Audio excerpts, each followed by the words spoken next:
She loved the attention of the press, but she hated being mobbed by reporters and photographers every time she came out in public. They're just tugging on you all the time.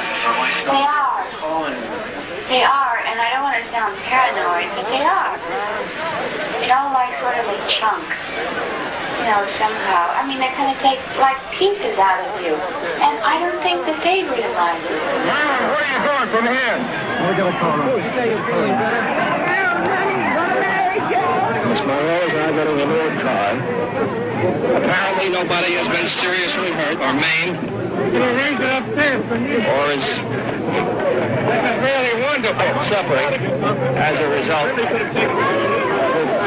Bailey. They're kind of grabbing pieces out of you. And gee, you do want to stay intact. Intact, on 2 feet. They want to know, what is it like? Sometimes it's nearly impossible. And there is a need for aloneness, which I don't think that most people realize for a creative person or an actress. It's almost having certain kind of secrets for yourself that you'll let the whole world in on. But there has to be those moments of privacy.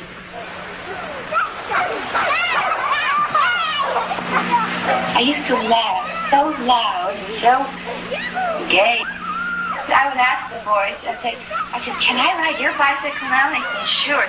And then I'd go slowly as I started to laugh in the wind, riding down the block, laughing,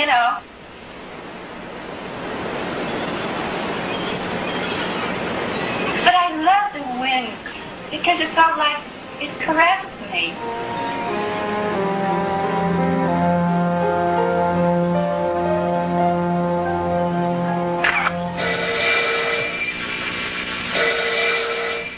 Marilyn only got a couple of phone calls during the entire interview, and once when the phone rang, Marilyn told her housekeeper, "If it's an Italian, tell him I'm not here."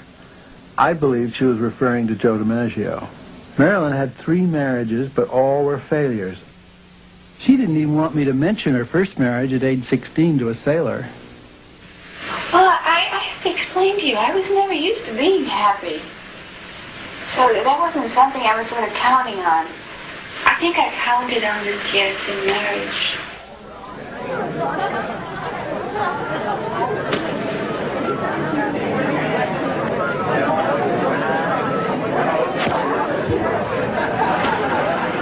When I was very young, and I used to love to play house.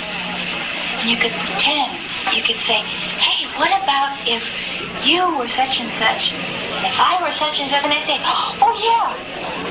And it was like, you could make your own boundaries. Joe didn't come along with you, huh? No. Did he see you off in Hollywood last night? Oh, yes. Do you expect to return with him to the World Series? I wish I could, but I'll be finishing this picture when the World Series, yes. I've never seen the World Series, and I would love to, but we just can't seem to fit the schedule together.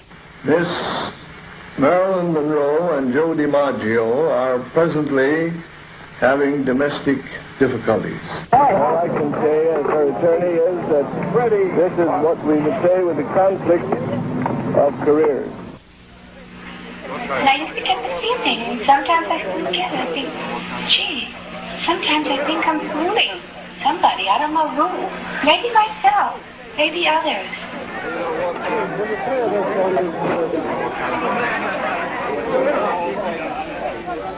Mr. Miller, why did you file an application for a passport?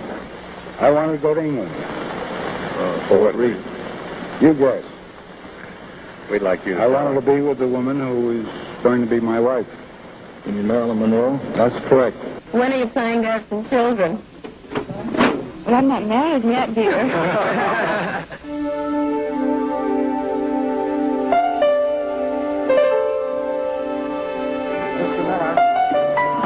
Miss Monroe.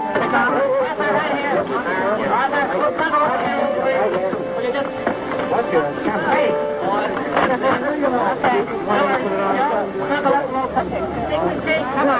on now, sir. Cheek to cheek. No, we didn't. Come on now. Anyway, you see why I couldn't have just been a housewife. I'd had too many fantasies. You know, I mean, I have feelings sometimes. Or some days when there are certain things that, gee, I think,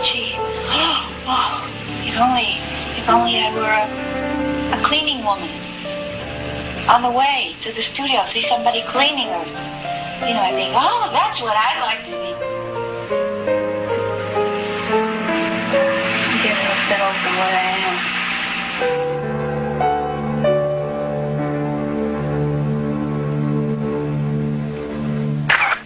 Say, would you like a drink? No. Oh, come on, have a little. Late in the interview, Marilyn began drinking champagne, and the more she drank, the more angry and defensive she became. She spilled out all her hurt over her treatment by Hollywood during 15 years in the movies. To me, she was like a record stuck in a groove. She felt they had never treated her like a star. Her anger really flashed when I asked her, very innocently I thought, how she cranked herself up for her acting roles. You know, the business of you cranking yourself up to appear before the camera is part of what you're doing. I don't crank anything. You know, I'm not a Model T. Yeah, I don't crank. I don't know, but I think that's kind of disrespectful to kind of refer to it that way. We are not machines, no matter how much they want to say we are not. I want to be an artist, an actress with integrity. When I'm older, then I'll play other kinds of parts. My teacher, Lee Strasberg, always said to me, you know, I said, I don't know what's wrong with me, but I'm a little nervous. He says, when you're not, give up. Because nervousness indicates sensitivity. I guess I think we just go out there, you know. That's all we do. You go out there and do it. But it's a real struggle. I mean, I really have to struggle.